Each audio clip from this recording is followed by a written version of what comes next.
Great. So we're coming up on the half hour. I hope you all have a coffee ready to go for the next session. This is the one I think I always enjoy the most in Breath Biopsy conference. Again, it's a shame we can't do it in person, but I'm sure we'll be able to have a very lively and vigorous debate over Zoom. So, delighted to have Olaf, Brunel, Stephen, Terence, and Salman on the call today. So in this session, we're going to go through and ask some questions around what are the biggest unanswered questions in breath research.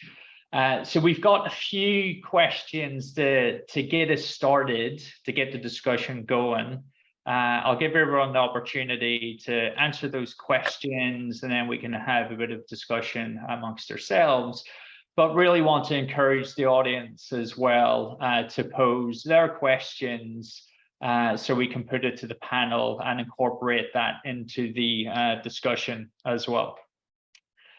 So I'm going to kind of pick in the order on the screen to make it fair. So Olaf, you're first at the top left for me, and I'm going to start this question. It sounds like an easy question. I don't think it has an easy answer.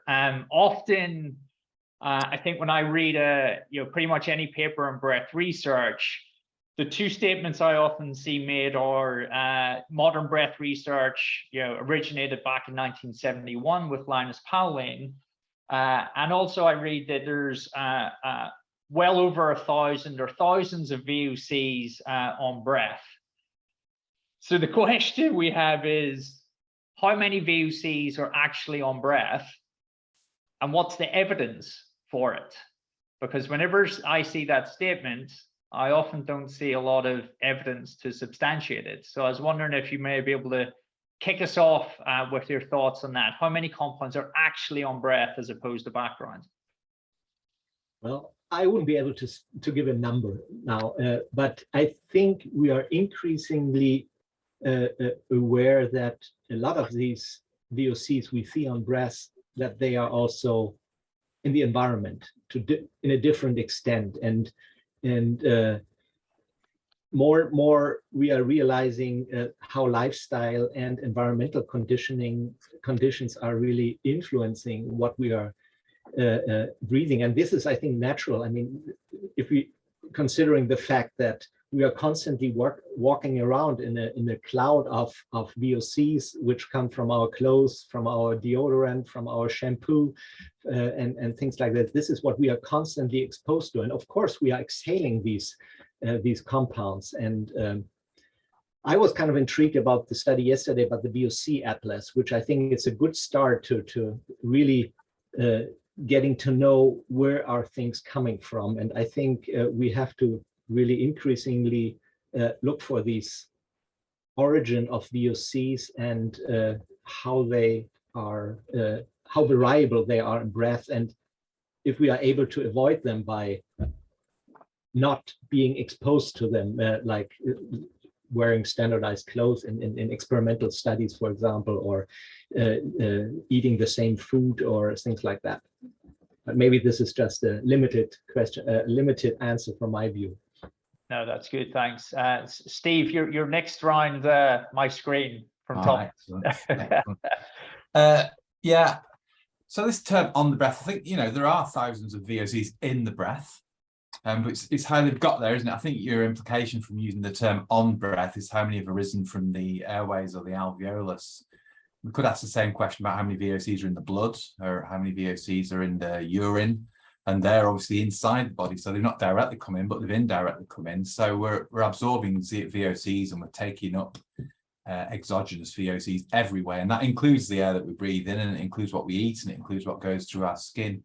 So it's going to be really, really difficult to separate out what's actually arising from different parts of the airway, and what's arising from the alveolus. So I think we need to think about that. And the other thing is, if we're trying to work out what's on the breath, what's arising from the person, we need to also think about, are we just going to do that in healthy people? Because if we do, we might exclude VOCs that might be higher in disease, which is the hypothesis behind quite a lot of VOC research, really. You know, they may be below the limit of detection in healthy people, but detectable in people with disease. But then if we do that, we have to have lots and lots of well-characterized patients with disease. So that we're going to need to move towards bigger and bigger studies that include both healthy people and well-characterized people. And then we're going to have to go on and do all the studies with different kinds of foodstuffs and other ways of looking at exogenous VOCs that have come in through the stomach and other ways. So obviously, it's you know, on purpose, you asked an impossible question, but you know, we're going to have to get there bit by bit, I think, and study broadly and probably collaborate as well. Yeah, no, you're right. It is a kind of tricky question. I think that you're right to identify the VOCs that are on the breath. So some of them can be endogenous or exogenous, but they need to be on the breath. Because I agree with you that often we see thousands of compounds in a chromatogram, but quite a lot of those, I think, are not actually originating from the breath, even if the source of the compounds on breath could be endogenous or exogenous. Terence, do you have anything to say on this? You've been in the breath field for a long time. I'm sure you've seen the statement of thousands of VOCs on breath. I was wondering if you have a view on this and what the evidence is to back it up. I started at a different range, which was when you looked at people's papers in the early time, you see what are they seeing on the breath, and you look to see, do you see acetone, do you see isoprene, you know, you see the common molecules that we would expect to see in breath, and that was looking at it in terms of, is the person collected a decent breath sample? I think it's the number of molecules in breath is really related to what you want to use it for, because you can use breath to look at measures of exposure. You can use breath to look at metabolism. You can use breath to look at normal physiology. And so I don't, it doesn't bother me so much to see the multiple compounds. I mean, we did the study where people were exposed to jet fuel, and jet fuel is like 150 different compounds. So it doesn't really, I don't get bothered about what is on breath, because how long does it take to get to clean a person's breath out anyway? I mean, if you put a person in the operating room and you give them pure air, how long before you get rid of all the exogenous materials during the process? Significant times. Yeah, I suppose you can still distinguish between a compound that is on the breath but of an exogenous origin versus a compound which is present in the chromatogram but not actually originating from breath. And I think the issue or the danger there is that often where we see multivariate methods being used applied to very large feature sets with small numbers of samples, if it hasn't originated from the breath, then quite often what gets flagged is a compound that has originated from another source, and it's been flagged as a candidate biomarker. So that's the kind of subtlety there. So not making the distinction between endogenous or exogenous, but whether it's on breath versus contribution from background or blank in some way. No, I totally agree with you, Billy, but the fact of the matter is getting rid of those molecules from a breath sample is not trivial. Yes, but as you say, you may not want to get rid of those molecules. They have originated from breath. So if some of them are exposure related and you're doing exposomic type research, that's valuable. And even compounds that we see coming in through dietary intake, like limonene, for instance, are of exogenous origin, but can have clinical utility, particularly if you introduce as a probe. So I don't think you necessarily need to exclude exogenous, but you do need to make a distinction between what is pure chemical noise from instruments or background as opposed to I'm thinking very seriously of this, Billy, was when we published a paper on alcohol and steatohepatitis. Within a week, I had almost 150 calls from lawyers who wanted to use a person being obese as an answer for drunk driving. Is this the microbiome, carbohydrate microbiome leading to ethanol production? Yeah, and so there are, you can be generating ethanol from your gut, but you obviously get ethanol from other sources. Yeah, yeah. And the same thing now with COVID-19. Everybody's washing their hands with ethanol, and it's coming through the skin. Brunel, I was wondering if I know you've tested different analytical approaches, so I wonder if you have any kind of first-hand experience with trying to characterize compounds which are coming from breath versus background. You're on mute, Brunel. Thanks, Billy. Still 2 years in. I know. Thank you. Yeah, no, a couple things. So I agree with everything that's been said. I think a couple things is, I think it's important how you're defining breath. So if we're just separating it from environmental, from whole breath, I think whole breath is important because it's contaminated by our oropharynx. It's contaminated by the GI tract if we're just trying to separate out that alveolar air, if we're calling that breath. But I don't know if we can separate that or should separate that. That might be important in the whole disease process that's happening. Those, especially when you look at patients with mild COVID, the majority of their symptoms are in the oropharynx, in the upper airway with Omicron, very congested, sore throats. So maybe those volatiles are the answer in the early disease, not actually alveolar. But that being said, I do think it is really difficult and sometimes tricky to separate out those environmental contaminants, if you will. And so we had collected over 700 breath samples for COVID-19 from mild symptomatic patients at different collection sites all over BC, including up at Whistler Mountain, down in car parks everywhere. And when we looked at those and just did a completely untargeted analysis of it, after we had done some background subtraction, they would separate out by location. Yeah. Right.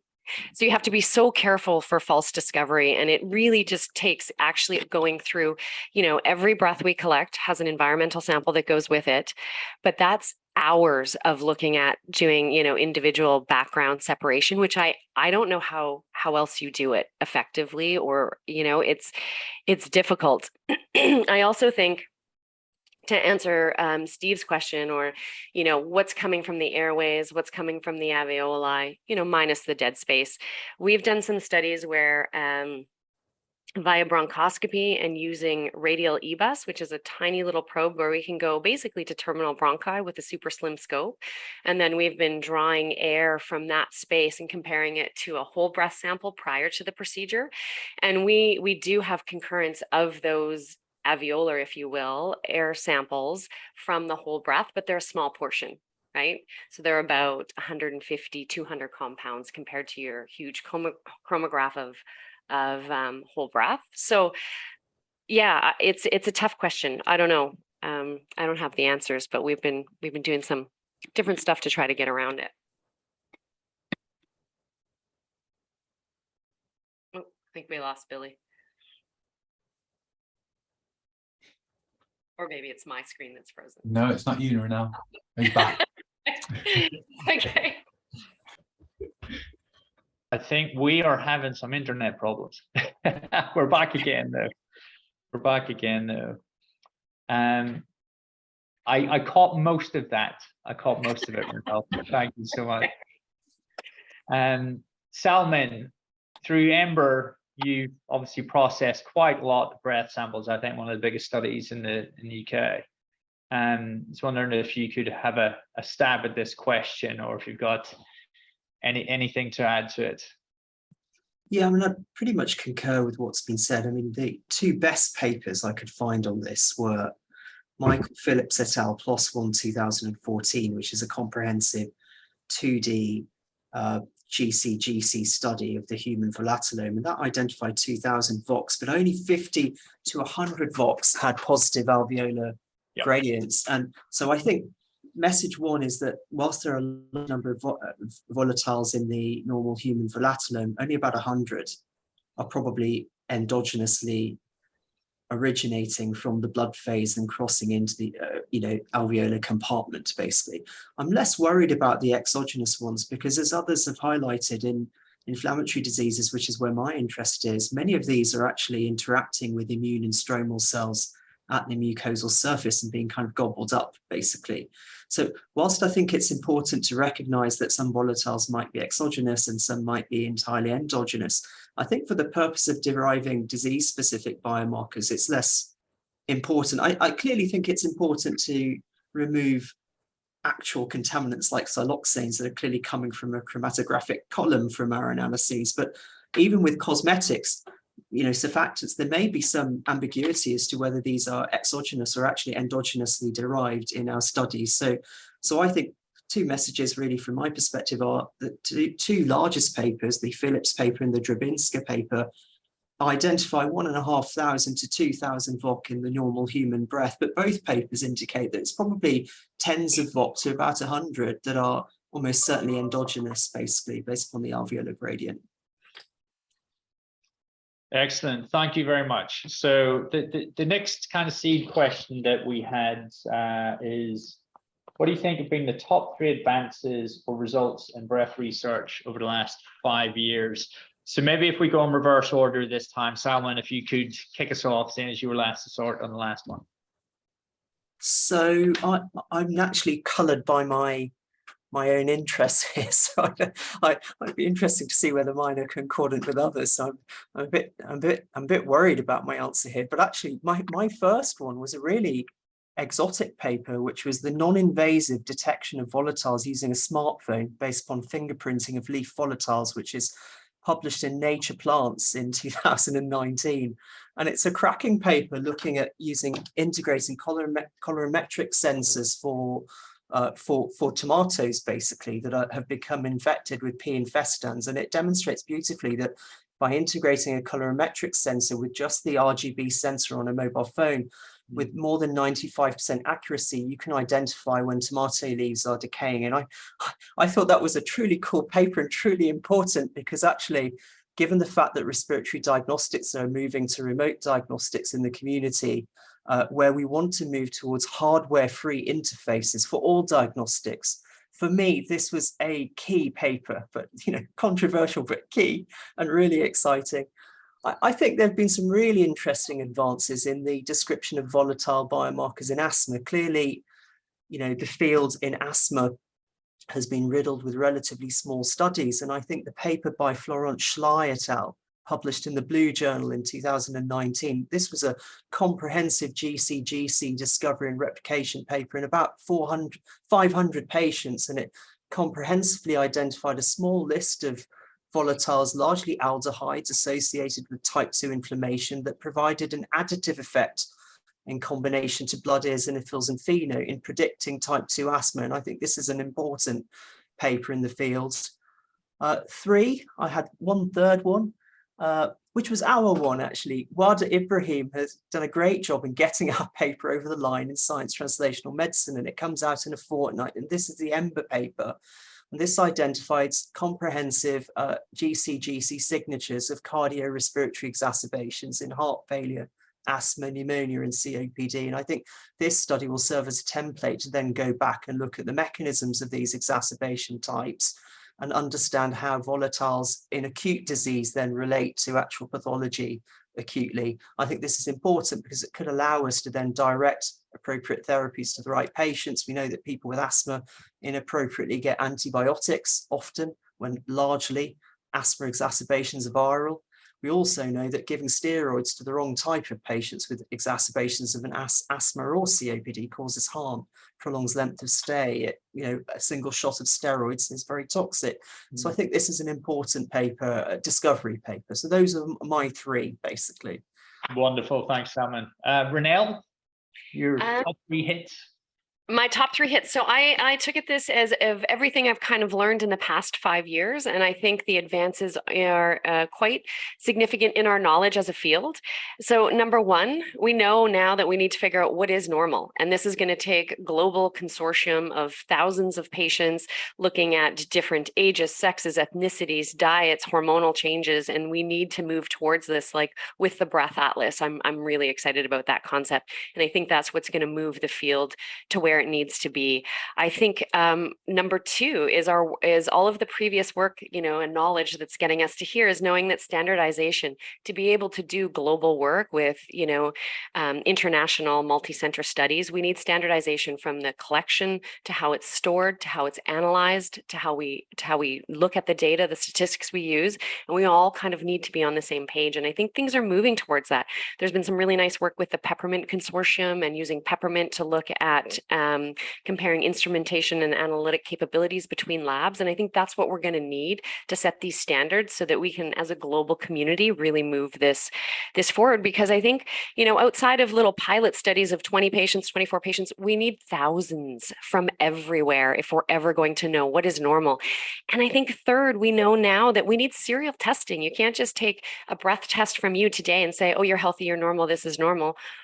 It's not. We need serial testing over days, weeks, months. And so I think for me, in the past 5 years, this is where we're at. We're at this landing point, which is really exciting to come up on creating a breath atlas.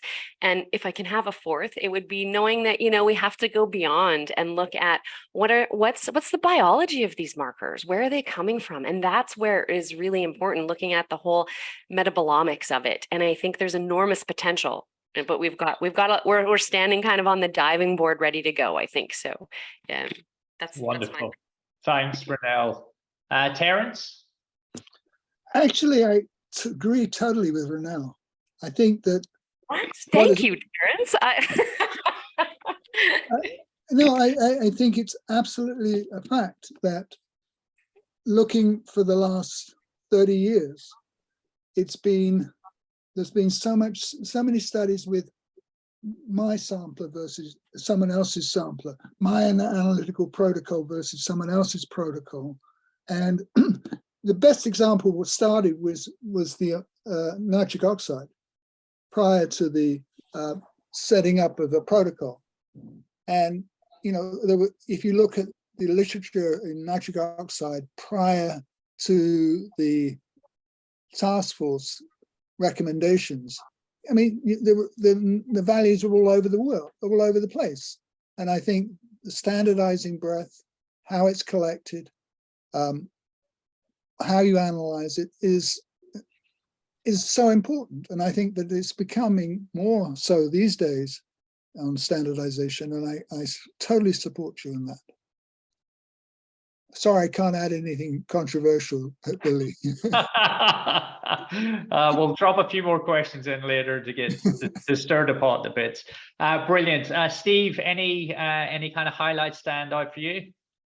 Yeah, I was worried I might pick the same one as Salman, but he's gone completely off-piste with the plant volatile, so I'm quite pleased about that. So the first one actually was, they're all actually linked, and I didn't really realise this when I was choosing them, but they're all linked by having sort of impressive dynamic study designs that allow, to look at perturbations in the system and see how that might change volatile profiles, which I think is a really important way to see whether these are indeed on breath or, related to something that's going on in the airway. So the first one was also published in the Blue Journal, which for non-respiratory physicians is the American Journal of Respiratory and Critical Care Medicine. And it was from the Imperial Group of George Hanna, so first authors Kamal, and that was just last year. And they did a series of experiments to see whether virus-induced changes in the breath. And they started with cell lines. So they started with epithelial cell lines and they infected them with rhinovirus and noted quite a small number, changing quite a small number of VOCs, which one of the most dynamic ones was decane. And it also went up after rhinovirus. They also did control challenges, both like a negative control, but they also did Haemophilus influenza and Streptococcus pneumonia controls, which were great as well, and it didn't go up, relatively speaking, in those two groups. They then went on and took advantage of this system they've got set up at Imperial, where they challenge healthy people with rhinoviruses, stick it up the nose and see what happens to them, which I've not taken part in any of those studies yet, and I don't really fancy it, but it's obviously a really good mechanistic way of seeing whether there's any cytokine changes, usually what they're looking for. But again, they measured breath in those people, and again they noticed decane and some other long chain alkanes going up in the breath. So then you've got a link between a cell level model, and then you've got the same sort of compounds moving up in the breath of healthy people when they're challenging. And then finally they went to people with COPD who were having exacerbations, and they got samples off them and measured virus, and they did bacterial culture. And again, they noticed an increase in the levels of a different long chain alkane, but nevertheless, you know, linked, was higher in those patients as well. So, you know, I thought that was a really impressive series of studies that worked the way through from the cell to the healthy challenge model to real world. And although it didn't, I mean, if it had perfectly matched up throughout, you know, if it had been decane, we'd be using it now. But it certainly showed the same classes of compounds were shifting, and we might talk about alkanes and aldehydes later, but you know, those groups of compounds all moving in the same direction after the same sort of challenge. And I just thought the whole setup of the study was great. So the second one actually was Olaf's, because he did a very challenging, if you'll excuse the pun, a very challenging study. He gave people endotoxin. It either was a whole lung challenge, so through a nebulizer and they inhaled it, or even better, he did it down a bronchoscope and shoved a load of endotoxin down there. And he did quite a lot of different biomarkers, because if you're going to do this sort of study and you're going to do this to people, then you better make it worth their while and your while. So but he did include volatiles, and he did a volatile study which he published in the Journal of Breath Research this year, which was a great study. I think the results were interesting. His discussion's really good. You should look at his discussion, because a lot of the things that he found were changing were aldehydes. And so again, we might talk about them as a group of compounds, because they are in theory related to oxidative stress, but in practice ubiquitous in the environment as well. And a really good example of a group of compounds that biologically you can explain why they might be important, but then when you get down to the actual detail of where they're coming from in an individual, it's really hard. So, but you know, it was a heroic study that Olaf and his colleagues did, which was, and I'm not just saying that because he's there. And the third one, I'm afraid, was one of our studies which just got accepted for publication 2 days ago. So, and Wakar Ahmed, who presented yesterday on asthma, was the first author on it, and it was accepted in Clinical Infectious Diseases. And it was a follow-on analysis from a study that we did, published a couple of years ago at BreathDX, which was a two-centre study, well, more than two, but Amsterdam and us in Manchester were the main centres. And in terms of the primary study design there, we were taking people who were on ventilators, who were at high risk of pneumonia. And when the clinician, the doctor, thought that that patient might have pneumonia and thought they were going to start antibiotics on the patient, we then got a breath sample. So you got a case control group of people, approximately of whom half ended up with pneumonia. They did have pneumonia, confirmed bacteriologically, and about half didn't. And we published that original paper, but Wakar went back to in vitro culture and grew the most common pathogens and looked to see what the VOC profile of the common pathogens was. And Staphylococcus was extremely common in our breath samples. And so he looked specifically at staph in vitro, and he noticed, you know, a collection of volatiles were related with staph in culture, and then went to look for those in the breath samples. And he's shown, you know, significantly elevated levels of both 3-methylbutanol and 3-methylbutanoic acid, which have both been shown to be related to staph in vitro before. And he showed they were higher in the patients who had staph as well.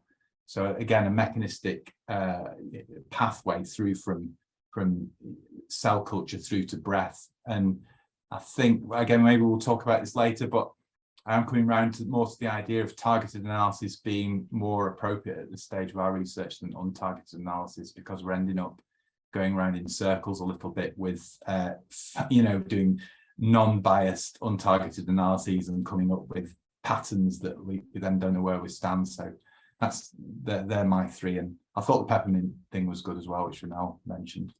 Yeah, I think that'll be an interesting one to pick up later, Steve, as well, as we think about, you know, progressing over the next few years whether or not some of these preclinical models help us to understand, you know, the underpinning mechanism biology, and then you're bringing a much more targeted approach through into the clinical studies themselves. Olaf, any kind of 3 standouts? You are allowed to say your own study. And you've had a thumbs up from Steve already, which is great. Well, thanks a lot, Steve. I really appreciate that. And I really agree to Renelle. Also, I think this, the VOC Atlas, I think it's a very important approach. And I think with respect to standardizing the way we collect and analyze samples, I think the Peppermint Oil Consortium has done some good work, and this has really forwarded us in this field. Maybe one thing that has not been named and which was a little bit or was intriguing to me is a study by Radcliffe and about the endogenous development of all these exotic aldehydes, where we kind of, well, I at least thought, where are these things coming from? If they are coming from breath, and how do we, and for me, it was kind of like, oh, well, there is certain metabolism, there are chemical pathways that can make it happen in the body, that you actually can consider these maybe as endogenous, that they are not all from the outside. And especially like the study that Stephen mentioned with the undecanal. I mean, this is something where you think, well, or where we heard about octane, it's in jet fuel, but it's probably also, there are pathways in the body. So I think we learned a lot from the Radcliffe study that things are possible. And maybe one word with respect to the study by Schleich, which Salman mentioned, and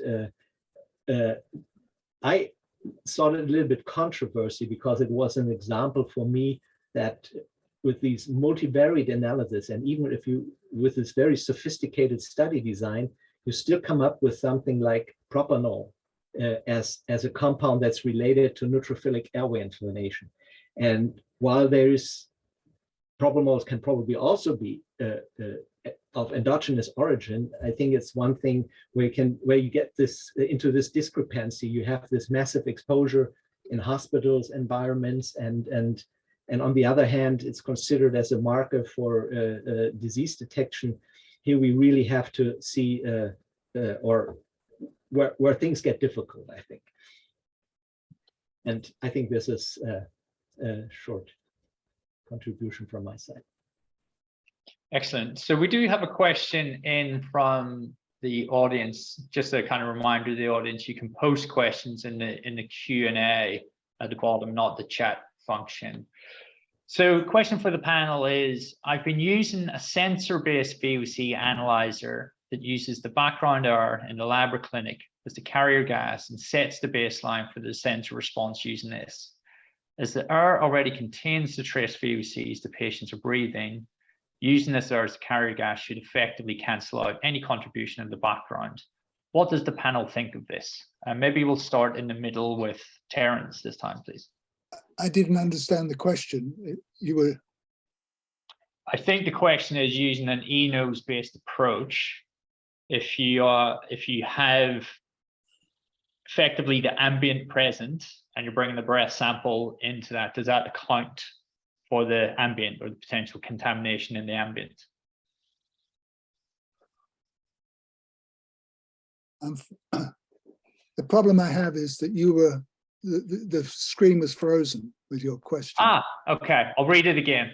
Please. So the question is, I've been using a sensor-based VOC analyzer that uses the background air in the lab or clinic as the carrier gas and sets the baseline for the sensor response using this.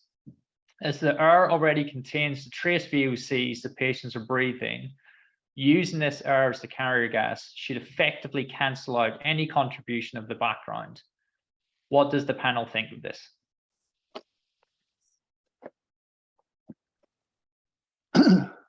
This is background correction has been a discussion for 40 years, and you can overcorrect, or you can overcorrect with background air and undercorrect.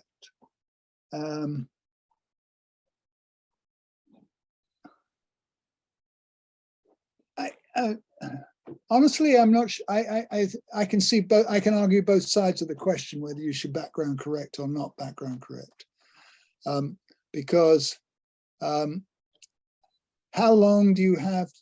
How long does it take you to equilibrate with the background air? Do you need to be in the room for 15 minutes, 20 minutes? How long does it take you to equilibrate? I don't think people. I mean, when we first started off, we were studying surgery, and it took 45 minutes before we got a stable baseline that's for the patient. So so the answer to your question is, I think it's a potential problem having background subtracting. If should we say a patient comes to a clinic and has been driving in traffic, comes in, he's carrying traffic pollutants, but the room air in the clinic may be quite low. So I don't think there's a simple answer to that question. Maybe others have disagreed. People may disagree with me. Does anyone else want to chip in? I suppose we can extend the question a little bit further to consider the question of using sensor-based, eNose-based approaches in discovery workflows. Some of the discussion today has been around the importance of understanding mechanism, preclinical models, extending that as well. So does anyone want to try and tackle that question, or maybe comment on the broader philosophy of discovery-based research? Steve, you've got your hand up there. Yeah, the background correction thing, I understand, I agree with Terence that the problem is you don't know which the bigger error is. But the bigger error is to simply subtract the background levels from everything else, or whether not. And the assumption is on subtracting is that the background is inert and does not react with what's inside the airways, and that's definitely an incorrect assumption, because the volatiles you breathe in will react both chemically with the air in the airways and the airways themselves, and react physically with them. They'll get absorbed differentially as well. So, and that depends on the nature of each volatile in particular, and we don't know what that is for an overall breath sample. So I don't think it's as simple as just subtracting it, and I tend towards not doing that and being able to measure what's there. And if you see obvious contaminants and obvious differences day to day, then you need to qualitatively take that into account, and that's not easy, but that will be my preferred way. And Sam's got something to say, so maybe we'll come back to talk about sensors and noses after. Yep. Salman, do you want to? Yeah, I couldn't agree more with Steve, actually. I think there are known knowns that you have to subtract, but you don't use background subtraction with other omic technologies. If you're doing a microbiome experiment, I don't subtract the background microbiome from the sample microbiome. I think this is a sterile argument, actually, that keeps coming up in this field, and we should move on from it, really. Anyone else got a comment on the background correction, or the more broader question about pattern-based versus trying to ID? I think in the current stage of research, I think it's, in my point of view, it's very dangerous to go to work with sensor-based devices, because we really are in the state of learning where are things coming from, what are the contaminants, and I'm quite convinced at the end of our journey there will be these sensor-based devices for patient care and everything.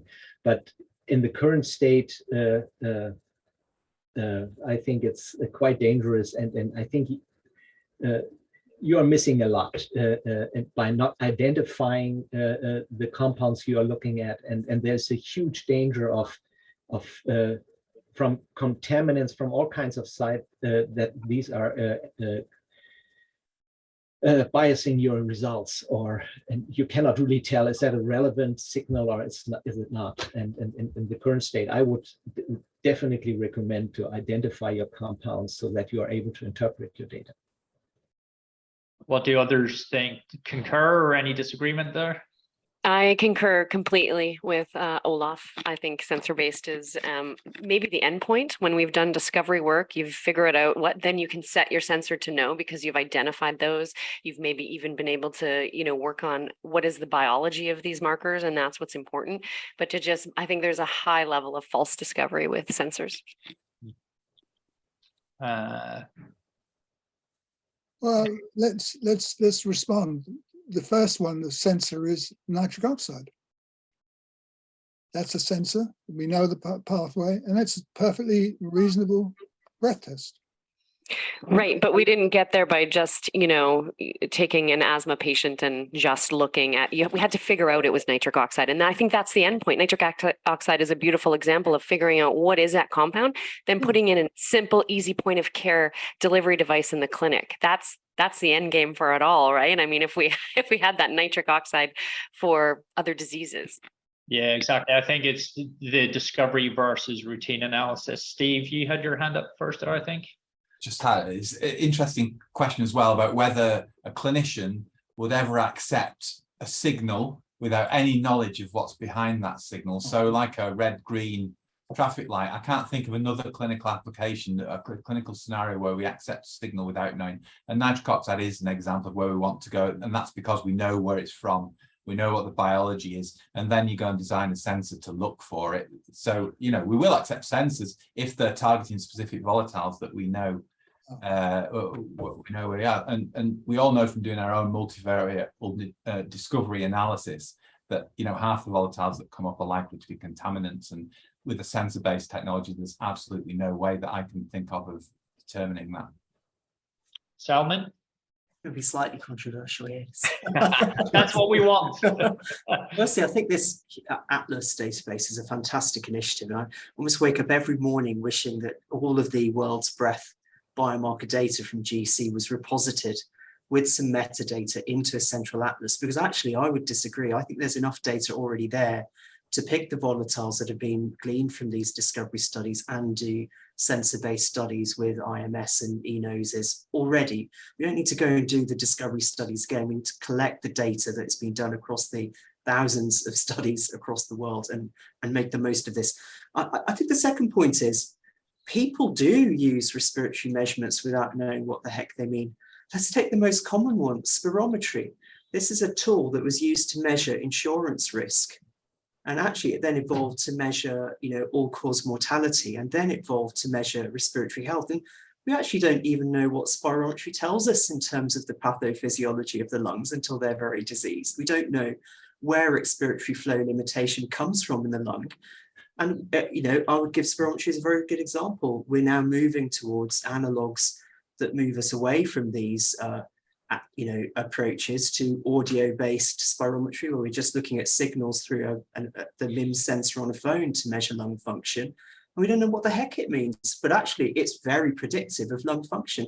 So I would argue that once we kind of got a basic grasp of what these markers are, we really need to deploy rapidly towards point-of-care sensors. Otherwise, we're going to be stuck with these very complex, cumbersome techniques like GC that are a nightmare to work with. And, I'd like to get to that 10,000 patient study that Ronel talks about, but it's going to be a lot easier if you can give a patient a mobile phone and a colorimetric sensor, and they do the measurements at home serially over time. And then, through the cloud, you get the data into a large repository. That's going to be the future of, how we move things forward. And I think the data's already there. We just need to collect it in, repositories like this Atlas, which I think is a great idea, actually.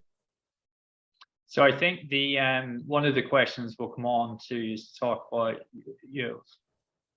what do we know today that we could potentially take forward to try and test in a much more targeted way. So it'd be good to pick that one up. Salman, Steve, I don't know if you wanted to kind of come back on that point around spirometry and whether or not clinicians would accept a pattern-based approach without the mechanistic understanding. I mean, sounds being a bit disingenuous, because he know, well, you're right that we don't really know what spirometry tells us, but we know we need something better.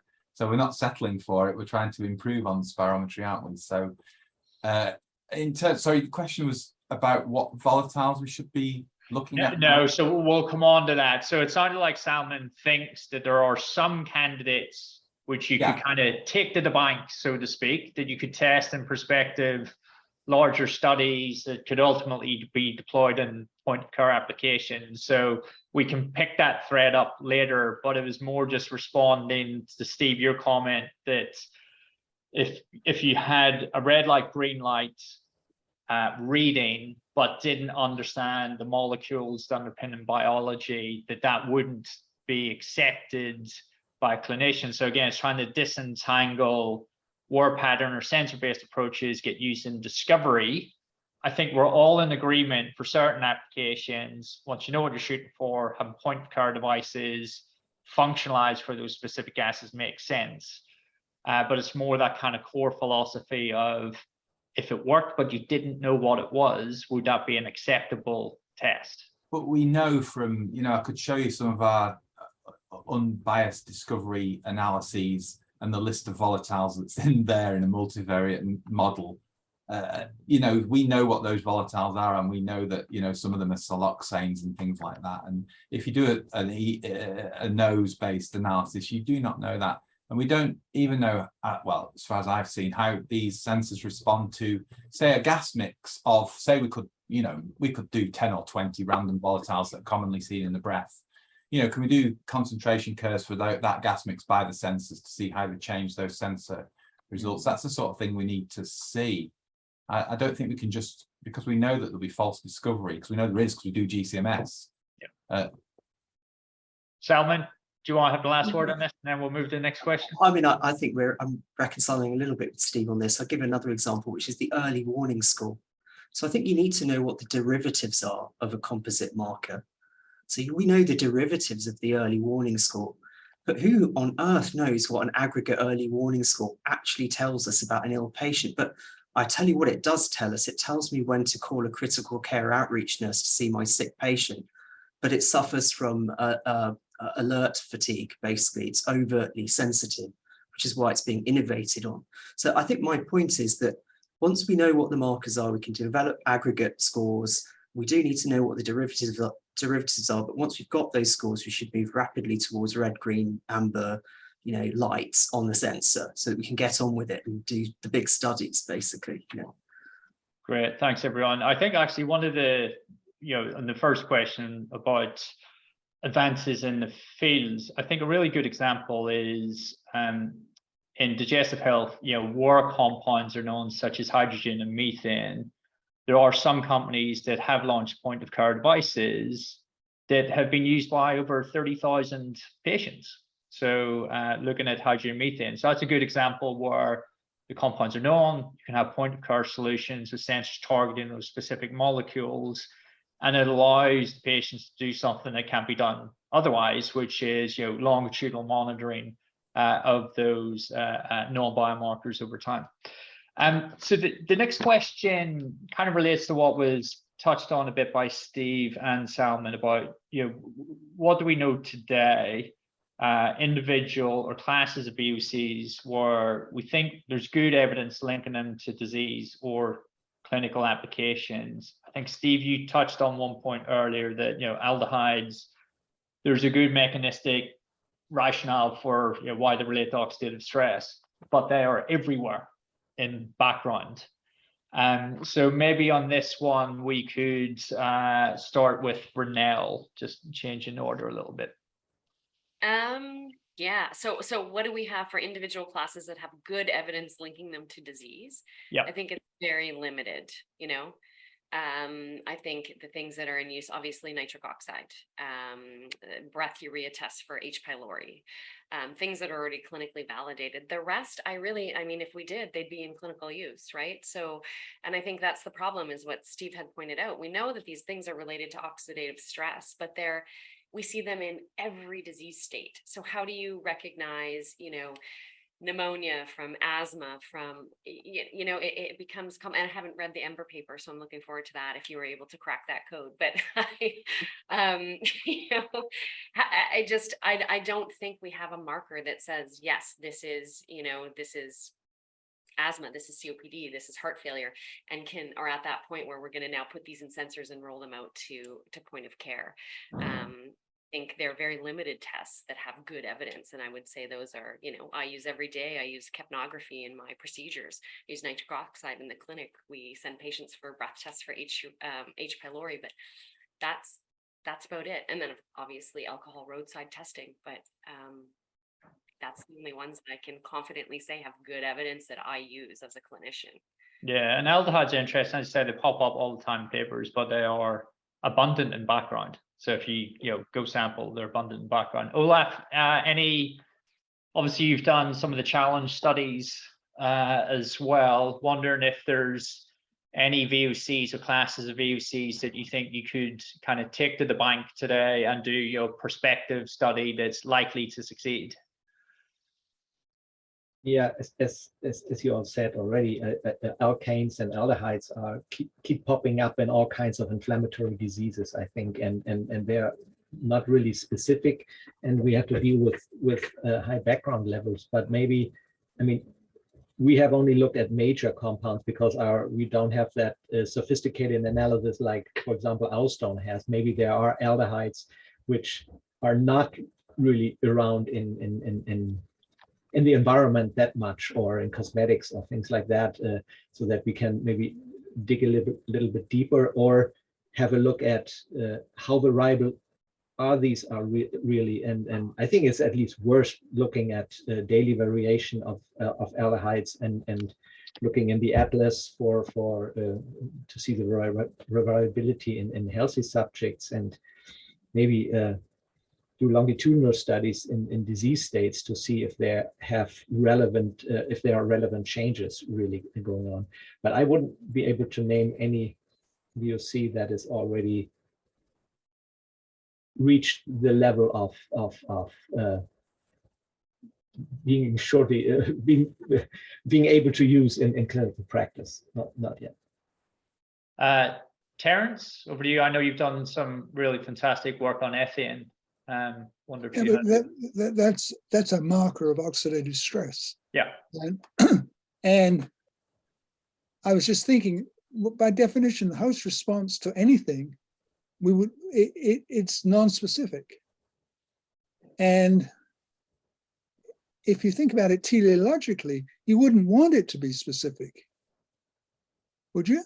I mean, if it's a disease process, would you want to have I mean, the only place where you can think it's important is in terms of the immune response. Otherwise, we wouldn't vaccinate people. So I think that oxidative stress is important, and we've done lots of studies looking at intervention, reperfusion injury, et cetera, et cetera, et cetera. But you're looking at a person sequentially, which there you're looking at a mechanism. So I don't think that you can grab a sample and say you're oxidatively stressed, because we don't know what that means. So I agree. I don't think we have anything that's to date that says this molecule, this VOC is specific to something. Maybe sulfur compounds, nitrogen-containing compounds, sulfur compounds for tissue injury, liver, ammonia, nitrogen-based compounds for the renal. Obviously, ketones with diabetes. But you're not going to go and say a person, take a breath sample and say, well, you've got diabetes, unless we don't know what the range is. I've really not answered your question, though. No, you have. I suppose there's a bit of a distinction between a compound that's truly on breath that relates to some mechanism. So knowing that and having confidence in that versus a clinical utility question. So I totally agree that oxidative stress is non-specific, but I think there's other compounds that we know today that one could bring forward, or you have a lot of confidence in that underlying mechanism. Again, particularly with aldehydes where we know they should be produced. Let me. The problem with, if you're looking about aldehydes, look at the perfect example, which is cigarette smoke.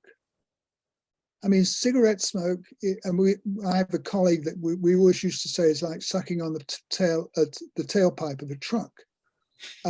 You name it, it's there. And aldehydes are produced in incomplete combustion everywhere. So I think you have to be very careful. Yeah, and that I know. The other thing is, if you look at cigarette smokers and you look at oxidative stress, their oxidative stress level is 3 times a normal person. And then you think about it, what are they doing though? They're sucking and they're getting 10 to the 15 radicals per breath. I mean, so. Yeah, good. Steve? So, I mean, the classes of compounds have been mentioned already. I'd agree with that they're ready for taking forward in terms of investigating more. Maybe we'll talk more about reproducibility and things somebody mentioned in the chat about reproducibility, but I think we do need to start working on that for these things which come up again and again and again in studies. The other class of indications is infection and sort of, exoendogenous compounds. So infection in the airways, for example. Same with drugs, really. There might be compounds that are present as metabolites of drugs that we might be able to detect in the breath that aren't necessarily detectable otherwise. So I think there's other indications, not just related to human biology, that might give us some compounds that might be of use. I mean, I mentioned isovaleric acid before in terms of relevance to Staphylococcus, indole related to E. coli. These things aren't really seen in humans, we don't think, but I think we need to remember about those, the non-human volatiles as well. That's excellent. Excellent. Salman, sound like you had some thoughts on this, I assume from Ember and what's soon to be published, so we'd love to hear more from you. Yeah, I mean, building on one of Stephen's earlier points, I think this connectivity between in vitro diagnostics, from whether that be the kind of viral challenge example that Steve gave earlier with submerged epithelial cells, alley cultures, for example, to discover potential VOCs and then really calibrate those in human breath experiments, in relevant cohorts. I think that will take us a step further forward to understanding the specificity of these VOCs to pathophysiology. And, I was looking, in preparation for this session, I was looking at the aldehydes. I came across 4 great cracking infection papers, actually, looking at headspace sampling of Strep pneumoniae and Haemophilus. And in all 3 papers, aldehydes were cited as a common volatile associated with bacterial infection, yet they're popping up everywhere in asthma as well. I think the key point I'd make is that, genetics moved beyond single gene things for complex chronic disease about 10 years ago towards polygenic risk scores, where every single variant has a very small relative effect size, but you can concatenate a whole set of these variants to give you the risk of a particular problem, a high LDL cholesterol, for example, or cardiovascular disease. And even then, even when you do that with several hundred variants, you only account for about 30% of the variants of the trait anyway. I've got no reason to believe that volatilomics will be any different. I think the field will concatenate lots of volatiles for a particular indicator diagnosis, but even then, we're not going to account for a large proportion of the variants of a complex chronic disease like asthma or type 2 asthma or microbial infection. I just can't believe that. I find that unbelievable, basically. On the notion of multiple compounds being part of classifier, the thinking of polygenic risk scores, you mentioned earlier, if there's only a few hundred on-breath compounds, you don't want all of them to be making a contribution to the disease. Is it not? I was trying to think more along the lines of standard blood-based metabolomics. Is there very good examples there where you have a very large number of biochemicals that feed into a classifier or a model? Is that not a better way to think about it compared to polygenic risk scores? I don't know. Yeah, I'm aware of several studies that do exactly the same with blood-based metabolites. I think there was one published in Nature relatively recently. I think now with the, the expansion of full-scale metabolomics in the UK Biobank, you're going to see a lot more of these analyses that integrate polygenic risk with multi-metabolite profiling in large populations. So I think this is the way to go. And, just coming back to the on-breath experiment, these polygenic risk scores, they include multiple variants that are upstream of the coding region of the gene. They may not even affect protein structure, but nonetheless, they're part of the score and they're part of the predictive model, basically. And I think this analogizes quite well to the on-breath, off-breath kind of problem that we've been discussing today. Basically, I think for disease prediction, it may not be so important, basically. Great. Well, thank you, everyone. I think actually, one of the closing comments I want to make on the compounds, this is part of the reason why at Alston we've been so focused on some of the exogenous VOC probes to introduce unique compounds that target pathways that we understand that lead to unique signaling molecules as well, is to try and get around this kind of common problem of seeing a lot of these compounds everywhere, and are they actually coming from real biology or not? And if they are, do you have a fundamental specificity problem with some of those compounds? So I think that's a big reason why we're so focused on probe administration targeting liver disease and lung cancer. The next questions come in from the audience. It's a good question. What's holding back a global collaborative effort to form a breath consortium, standardized practices, protocols, multidisciplinary collaborations, and establish a public database?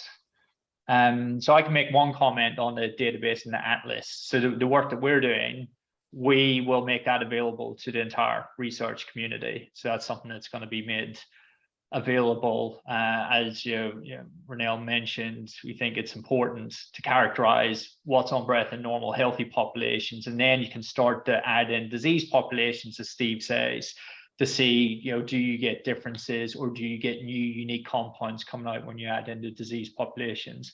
But that's something that we're committed to putting out into the public domain, and we're up to about 150 compounds so far. So we'll let the whole community know as soon as we got that. So we very much agree with the collaborative efforts. Salman, you have your hand up first for this one. Yeah, it's just really a philosophical point of who should drive this. I mean, for lung function, we've got big initiatives like the GLI to standardize measurements like oscillometry, multiple breath washout, that are making them mainstream. And what people have done there is they've done exactly what you've described. Somebody's taken that first step of setting up an atlas, and then they go across Europe, across the various data sets, and people provide their metadata, basic metadata with the measurements in healthy populations. And, sooner or later you have several, scores of thousands of patients with biomarker data. And I guess the question really is, who should be the drive for that? Is this an academic industry partnership, or do you think that industry can drive this alone, Billy? It's a question for you, really. For me, no, this is a community project, I say, fundamentally. So I agree, you can take a first step, but you need to get that knowledge out into the broader community and have people add to it.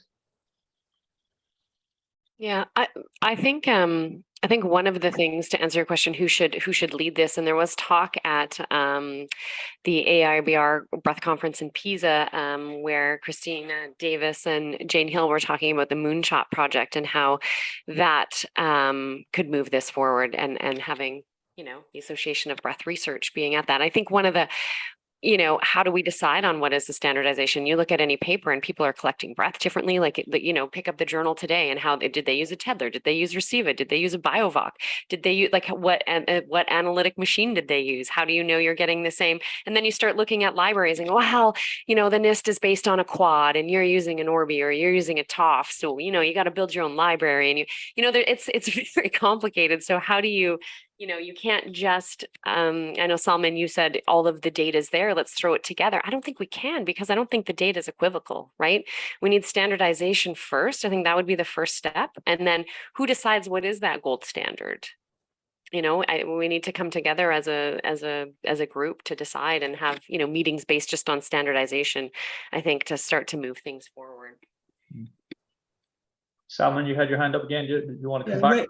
Where we did this in complex lung function is we developed very complex test loads and sent them across all the devices. We did that with oscillometry, for example, you know, and it worked very well. And we did it with gas washout, where you have multiple different sensors, you know, photoacoustic analyzers for SF6 and helium, for example, nitrogen analyzers, loads of different analyzers and technologies, but we still managed to do it. So I think you're right. It needs a harmonization effort. I think the Peppermint effort is a fantastic initiative for this. But I think the two need to be coupled together, the Atlas and the harmonization effort, really, into one thing, one wraparound, really. Yeah, and then one comment I was going to make, Ronelle. So you're absolutely right. People will use different samplers and different analytical equipment. I don't necessarily think that's a problem. So if you take a basic example like using a different sorbent or a different column, you're going to see different classes of molecule. So I don't think there's a single best thing to do. I agree that if there's good protocols and harmonization to make sure that we can not include contaminants, for instance.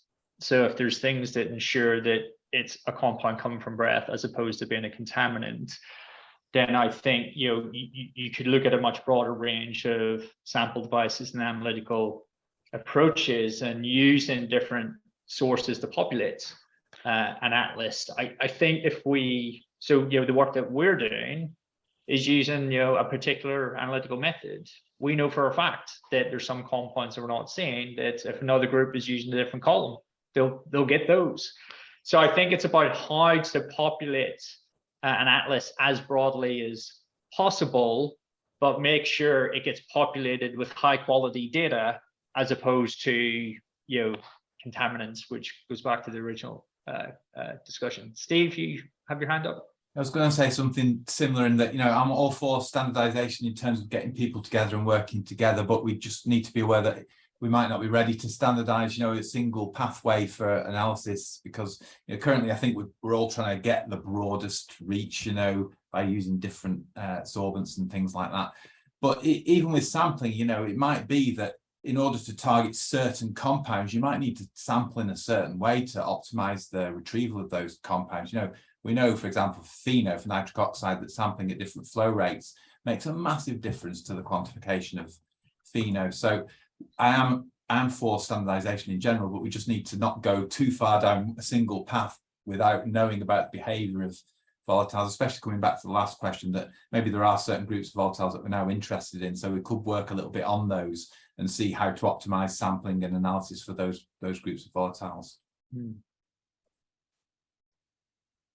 Any other comments on this question?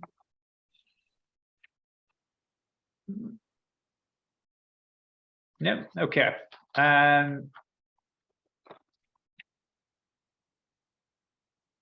Okay, so there is one more question that's come in from Rick Yoss related to standardization. As you think about standardization, it's critical to consider what's most critical to standardize. In my experience, the kind of mass analyzer doesn't matter much. In GCMS, there's not that much difference between the type of MS. Sampling and contrast is far more important. So more of a statement there to feed into the discussion. So the next question that we had relates a little bit back to the VOCs, the classes of VOCs we know about today. And it's what applications do you think are most likely to be successful using breath analysis? So obviously you need to have the biomarkers, the VOC biomarkers. I appreciate from the discussion, we may not be there with the biomarkers, but is there a feeling as to what applications are likely to be tractable with breath analysis? Maybe Olaf, you could start us on that one. Okay. Well, I think we have to realize that there are probably no low-hanging fruits anymore. There's probably every disease that we have looked at and in cross-sectional studies and very simple diagnostic I think we discussed this. So currently, in my perspective, I find these EVOC probes quite promising, targeting something directly and see what metabolism is doing with it. And the other thing would be with maybe to turn these environmental and lifestyle factors into something positive, like using VOCs also to determine the lifestyle and to determine the environmental exposures of certain groups of subjects, which might be of relevance. Just an example, we are looking currently at children, asthmatic children in the Alliance cohort, very young children sequentially over many years, and it really looks like there are certain environmental pollutants that pop up and in these children, which are different in children with asthma and wheeze as compared to healthy children. And maybe there's also an information in these kind of exposure things, and maybe we can control for this also, letting people carrying around samplers see what's in their home environment, what are they really exposed to, and maybe we can make a little bit more out of these kind of information. And are these exposures maybe also related into disease activity or chronic exposure? Smoking, of course, is a good example. We don't need probably VOCs for that. I mean, just know that people smoke or are exposed to passive smoke. But in a lot of epidemiological studies, or also in studies with children, when you ask parents, they simply don't tell the truth about this. But with VOCs, it's very simple to detect, well, there's a smoking environment.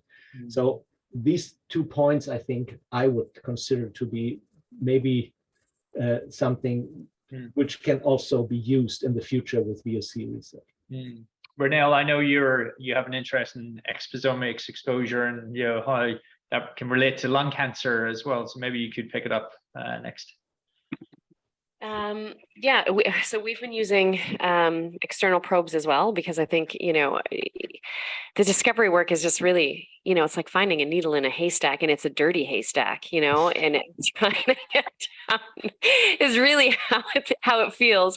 So we have switched sort of to that to look at, we look at cancer patients, non-cancer patients. We do, peppermint administration and see their washout. Does it difference? Is there a difference in the metabolism there? We're really interested in looking back, more at the biology.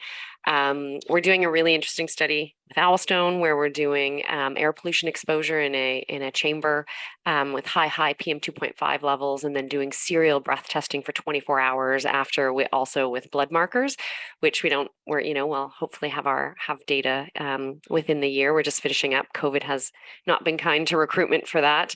Plus also all of our PM 2.5 wildfires have put a delay on it, because our controls are no longer a control if you're exposed to PM 2.5 levels in your community. But I think we've kind of gone that way as well, just because discovery is difficult. And I think we're still in that very discovery phase. So looking at highly sensitive using analytic equipment like GCMS to try to find that. I don't think I'm going to find one marker. I think of it as a signal or a fingerprint, and then to be able to program or set a sensor to actually be in a clinic from a clinician perspective. It has to be simple. It has to be point of care. It has to be easy. It has to be something that your nurses can use that isn't going to, detract from your clinical flow. And patients can't come in bubbles, right? They're going to come from traffic. They're going to come from chewing a piece of gum or drank a cup of coffee. And so it has to be robust. That's why I also really think, I don't know if we can control for everything, but if we do large enough studies, perhaps that's how we control for normal, right? We can't have 50 people and 20 of them drank coffee and 2 had a cigarette. And, sure, you can control in smaller studies, but we need to, if this is ever going to, be in a clinical useful test in whatever disease it happens to be, I think we need to get to that point of large studies so that we can control for all of these little factors. Yeah, no, I totally agree. That's why in Atlas work that we've been doing, you record that information, see what the variation is in those healthy subjects. It sounds like you're agreeing to an extent with Salman as well, that multiple compounds together can help form better classifiers. Salman, did you want to pick it up next? Yeah, I really built on that point. Just before I left Leicester, we set up a National Institute for Health Research, Health Protection Research Institute. This is led by Anna Hansel. And actually the focus, one of the big foci of that institute is looking at indoor air quality. We spend a lot of our life indoor, and indoor volatiles are, I think, you know, are an important exposome that we need to understand in terms of human health. So I definitely, I think the comments about indoor volatilomics really resonate with me in terms of where to go in terms of studies. And I think the other comment that really resonates with me is just doing really large prospective studies. Billy, you asked me to reflect on EMBER. The one thing that is etched in my brain from the EMBER study was when we sat down with 2 different analytical chemistry groups, and we were asked to devise a questionnaire to record every single potential thing that someone could have done before they got a breath sample. And I duly did it, but it included, you know, when they brushed their teeth, when they last went to open their bowel, sorry to be slightly crude on the call. And it was a huge exercise. I don't think we've done a multivariate analysis using that, but I sat there thinking, oh my God, you know, this technology is so fickle that you just have to flick it and you're not going to find a biomarker. I might as well stop now. And so I think I definitely agree with Ronelle. Do large, robust, pragmatic clinical studies, get the technology into the clinic, and then worry about these confounders with multivariate analysis later, you know, treatment exposure, time to testing, smoking, and so on and so forth. That will come out in the wash. And it's no different to taking the principal components of ancestry. When you do GWAS analysis, everyone does that. Take the principal components of ancestry, don't you, to understand ancestral effects on genomics. You know, I think this would be exactly the same in volatilomics, and it will come out in the wash, as Ronelle says, in the larger pragmatic clinical studies. And we can't just, you know, keep thinking about this technology as this really fickle thing. And if you brush your teeth, suddenly you've lost the biomarker, and, you know, you've cleaned your hands with an alcohol gel and put lipstick on. Well, come on, people do all of these things, and in a big clinical study, you can't stop them, basically. Excellent. Terence, I saw you nodding when Olaf mentioned the exogenous VOC probes. Yeah, I think it's the way of the future. And I think also looking at pharmacology and giving drugs and treatment through breath analysis. I have a problem. I'm not sure that we can ever correct for smoking. The smoke is so invasive in terms of the number of compounds. I don't think we can ever correct for that. We did a study many years ago where we studied 150 people over a 3-month period. And we asked them to record every piece of food they ate. And we actually, this was the DASH study. And we got all the information on it. But one of the things that they wouldn't admit to is smoking or being in a smoking household. And it was clear from the data that we knew who was smoking or who was in a smoking environment.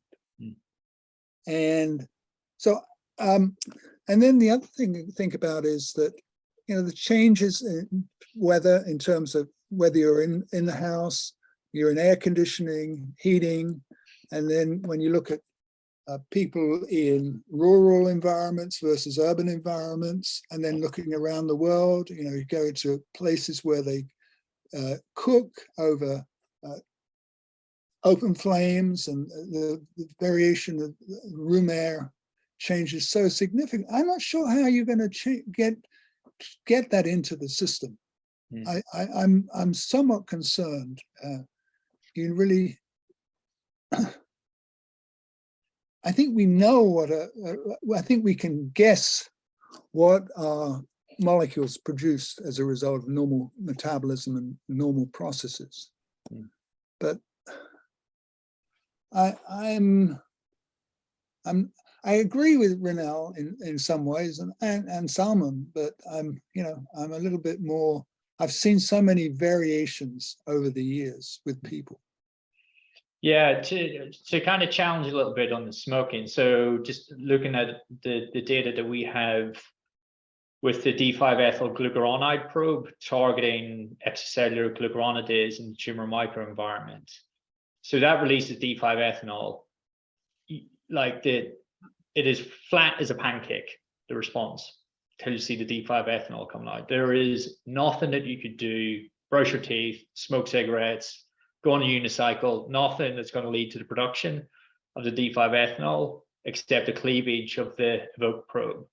Mhm. So the only way in which you may get a signal there is if you have an off-target effect, some other source of extracellular glucuronidase, but that is completely impervious to these other factors that have been talked about as well. So, you know, I would challenge a little bit on the impact of smoking, because there is smokers in those data sets as well. So it's whether or not that then leads to production or extracellular glucuronidase that could lead to off-target effects, but the actual chemical released cannot be induced by any other mechanism.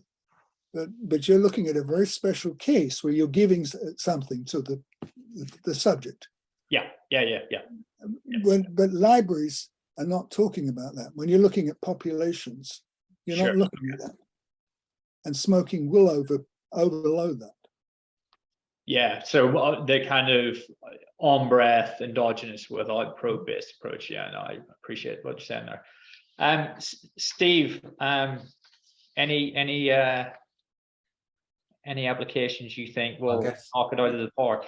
Just quickly is just related to what's been mentioned already, not in terms of dynamic changes. So I think because, you know, most of these things are ubiquitous, the alkanes, the things related to infection that I mentioned earlier, you could actually, if you're looking at changes in an individual in those levels, you might have a marker that indicates an early response or potentially a lack of response to treatment. So a lack of response to antimicrobial treatment, for example, you might not get an expected fall in specific biomarkers that are related to pathogens, whereas cross-sectionally may be useless, but within a single person, looking at a dynamic change over time, both for anti-inflammatory medications and for anti-infective medications. I think, yeah, that's what I'll say. Brilliant, thanks. So one comment come through as well. So what's the difference in the environment between smoking having less effect on blood than breath? So I suppose here that the question's related to, in standard metabolomics, you have a lot of exogenous compounds coming in to the body through dietary intake, et cetera, they also show up in standard metabolomic analysis. So breath is has some unique foibles, but it is still fundamentally a metabolomic sample that you're looking at. So that was the kind of comment that came through. So we have time probably for one last question. So look ahead to 2027, you know, 5 years away. Where do you think the breath research field will be by then? Maybe we could start with Steve on that one, please.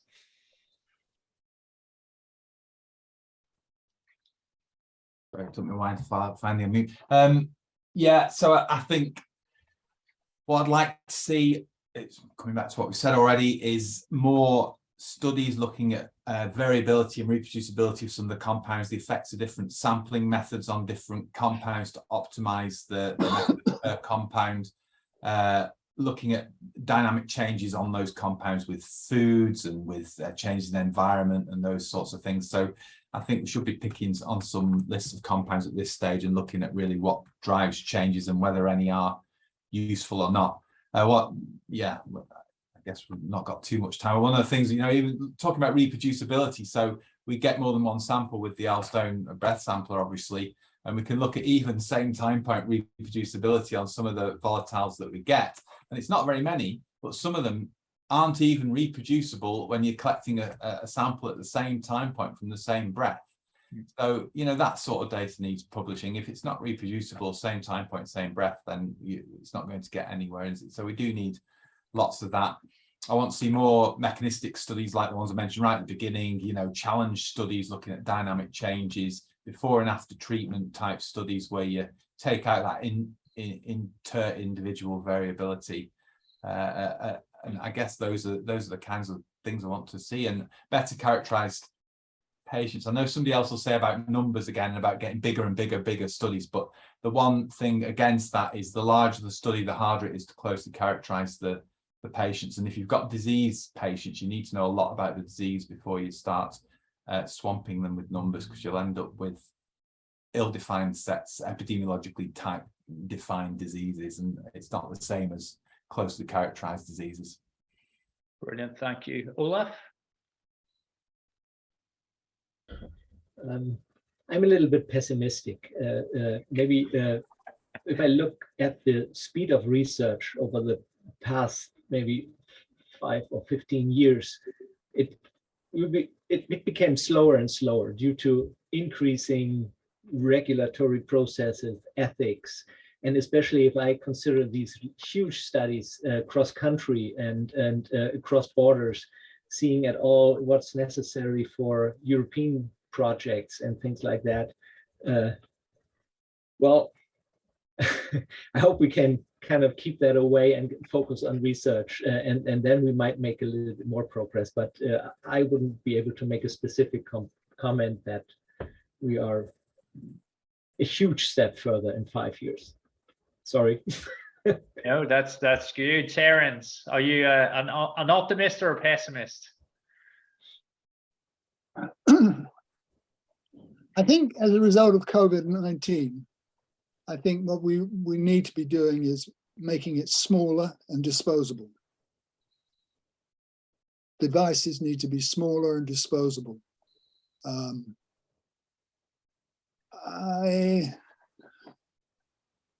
I don't really want to have a scenario where I'm looking for sensor-based, that are just sensor-based designs that are disposable, looking at smaller molecules. That's where I think we're going to go in the future. We got so many scares as a result of COVID-19 and getting ethical approval to collect breath samples from people, where how do you ensure that that person, you're not going to infect them? You understand? You know? Yeah. And are you optimistic that we'll have the VOC biomarkers to feed into those point of care devices, though? I think we'll probably get smaller. Yes, I think we will. I think we're knowing a lot more. I mean, well, actually, that's not true, because if I think about when I first started in breath research, methane and hydrogen were the tests. Yeah. And then almost immediately we had, H. pylori and, well, of course, CO2 and CO. So we're still not much further on in terms of approved breath tests since then. I like to think that we must develop. I think the sensor technology is improving very rapidly. And I think we should be able to develop a disposable sampling device. Excellent. Salman? Yeah, I'm equally pessimistic. I think there does need to be an international consortium compiling these volatiles. I think the knowledge is already there. Basically, that's what point one. I think point two is more IVD studies that are then calibrated in human breath. Definitely agree with that, but I think that's an incremental advance. I think for me, point three is that we have very good systems already to study single cells, and I really don't understand why the field can't try to move towards, through a large engineering push, to measure the volatile using ambient ionization at a single cell level. And until that happens, I don't think we're going to understand the mechanism of what cells do and how they produce VOCs and how they take them up. And until that, and therefore, I don't think the field will move on at all, actually, in the next 5 years in terms of mechanism. A slightly pessimistic viewpoint, but I do think there needs to be a fundamental advance in the technology to be able to measure volatiles at a single cell level to understand mechanism. And I think until that happens, and I don't know when that will happen, I don't think the field will move on. I heard you mention the single cell yesterday. So why do you think other in vitro models or animal models won't provide That's an insight? easy one. Look at what we've learned from single cell sequencing. There's so much heterogeneity even within a cell type. You take the airway epithelium and you look at olfactory receptors, pulmonary neuroendocrine cells, which are as rare as hen's teeth. One of the key cell types in the airway epithelium that express olfactory receptors that are important in driving asthma responses, for example, through signaling with the muscle. So it's pointless to look at cells on bulk. You need to look at immune and stromal cells at a single cell level because they're hugely heterogeneous. And if you want to understand which cells are pushing out these volatiles and how they're taking them in and so on and so forth, you're not going to be able to do it at a bulk level. You'll get, I think, broad descriptive studies, which have been, aldehydes from epithelial oxidant injury, but how's that going to take the field further forward? Just more of those? I think slightly controversial. Sorry. Well, I think single cell VOC analysis, that will be the instrumentation company that can crack that problem. I think that's we should try and do it. Just because it's hard, it doesn't mean we shouldn't try as a community. Brunel, optimist, pessimist, somewhere in the middle? Always an optimist. I'm optimistic for global collaboration, even just for databasing normal. And I think we can do that in 5 years. And even just small international collaborations. Call me. I'm in Vancouver if anyone wants to collaborate. we can prove we can do it. Cross borders, cross oceans. Yeah, I'm optimistic. Excellent. And on that optimistic note, we are right on time. I want to say a massive thank you to you all for contributing your time and expertise today. Really appreciate it. So that brings us to the end of the Breath Biopsy conference. Thank you everyone for participating, all the speaker sponsors. Massive thanks to the Alstone team for organizing the event, and especially Caitlin. It's run without a hitch. Thank you so much, Alstone team. I hope you've enjoyed yourself. We've recorded everything over the last couple of days.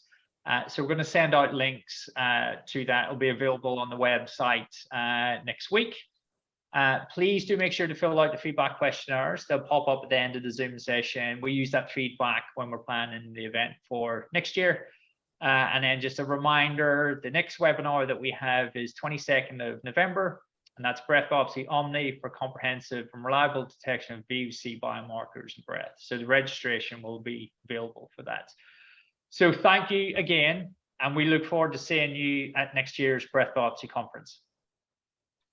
Thank you. Thank you.